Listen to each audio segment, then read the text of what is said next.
How to set a battery charging limit on iPhone. Hello guys, this is Atticus from App Hacks, and in today's video, I'll teach you guys how you can set a battery charging limit on your iPhone. Now let's just get started.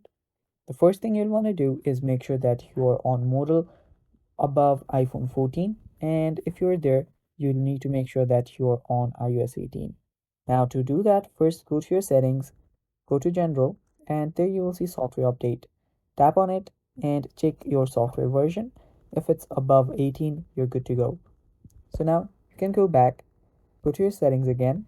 There you will see battery option. Tap on battery.